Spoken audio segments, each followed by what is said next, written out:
Hello dear students, welcome to VPISU online classes. How are you all? Hope you all are well. I am your physics teacher Kuldeep sir. Today I will teach you about gravitation. बेटा आपके अभी तक unit test चल रहे थे जिसमें आप लोग का काफ़ी अच्छा परफॉर्मेंस था, कुछ लोगों का बहुत गड़बड़ था, तो उन लोगों को और अच्छी मेहनत करनी है। तो आपके यूनिट टेस्ट फिनिश हो चुके हैं। आज से हम लोग आगे का सिलेबस पढ़ेंगे, यानी जहाँ तक आपने पढ़ा था आज से हम लोग उसके आगे कंटिन्यू करेंगे। ठीक है, तो हम लोग चैप्टर 3 पढ़ रहे थे। चैप्टर 3 की पूरी थ्योरी और न्यूमेरिकल सारे सॉल्व करा दिए गए थे।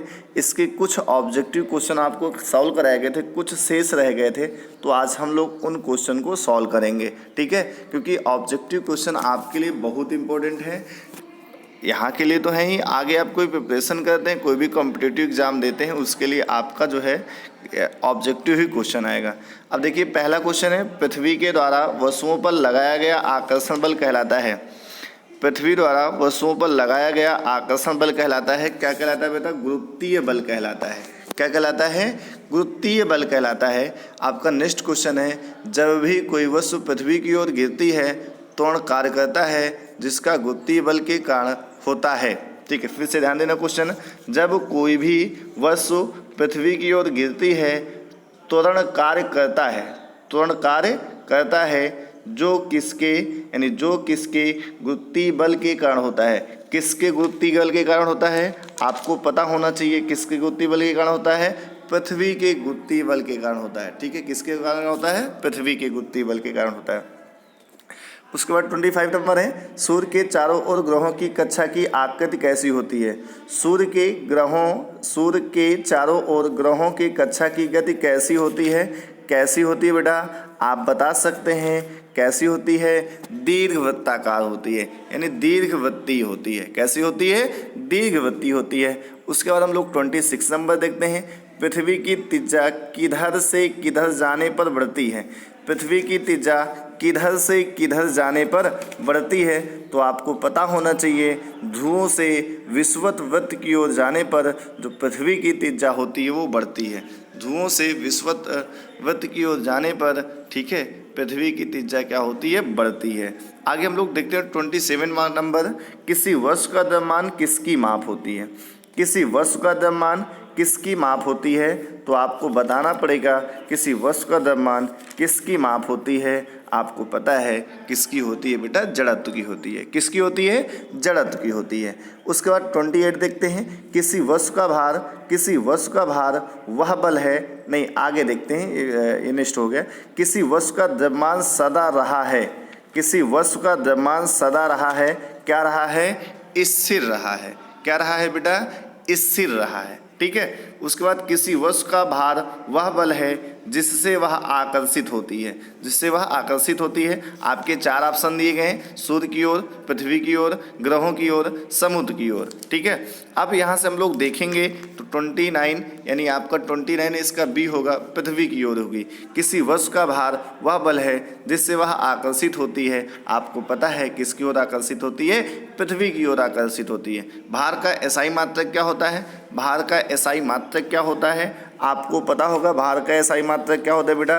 न्यूटन होता है। क्या होता है? न्यूटन होता है। भार का जो एसआई मात्रक होता है न्यूटन होता है। भार के होते हैं, भार के क्या होते हैं? भार के क्या होते हैं बेटा?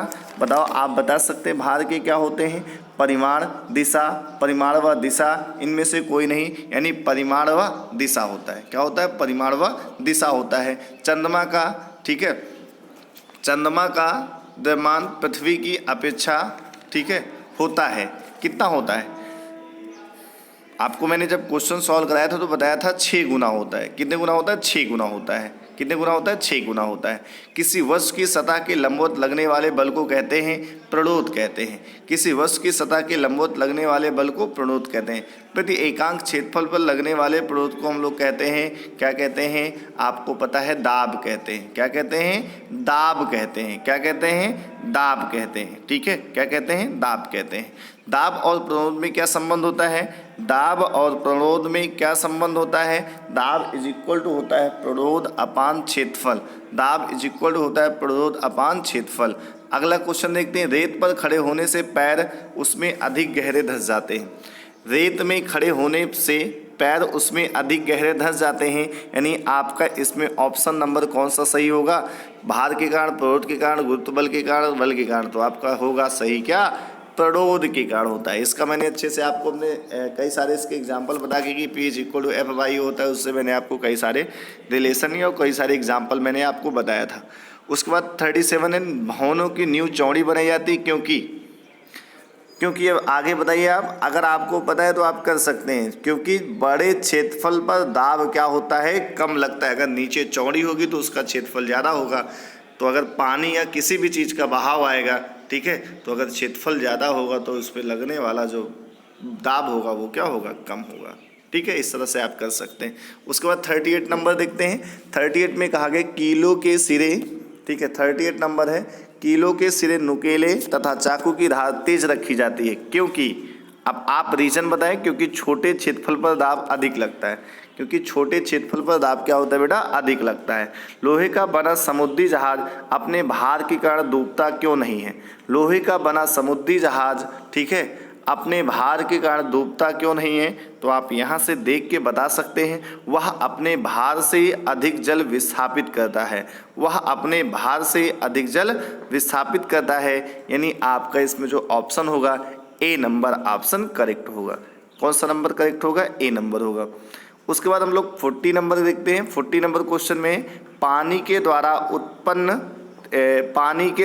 ऊपर की ओर लगाया जाने वाला बल कहलाता है। पानी के द्वारा ऊपर की ओर लगाया जाने वाला बल कहलाता है, क्या कहलाता है? आप बता सकते हैं, उत्प्लावन बल कहलाता है। क्या कहलाता है? उत्प्लावन बल कहलाता है। क्या कहलाता है? उत्प्लावन। यानी आपसे पूछा है उत्प्लावन बल क्या होता है, तो द्रव में ऊपर की ओर लगाया गया जो बल होता है वो आपका उत्प्लावन बल होता है। ठीक, 41 मार्क्स नंबर देखते हैं। उत्प्लावन बल का परिमाण निर्भर करता है, किस पे निर्भर करता है? किस पे निर्भर करता है बेटा? तरल के घनत्व पर निर्भर करता है। किस पे करता है? तरल के घनत्व पर निर्भर करता है। कार्क तैरता है परंतु कील डूब जाती है, क्यों? कार्क तैरता है परंतु कील डूब जाते हैं, क्यों? घनत्व में अंतर के कारण। क्योंकि दोनों के घनत्व में क्या होता है? काफ़ी अंतर होता है, तो उसके कारण क्या होती है? वो डूब जाती हैं।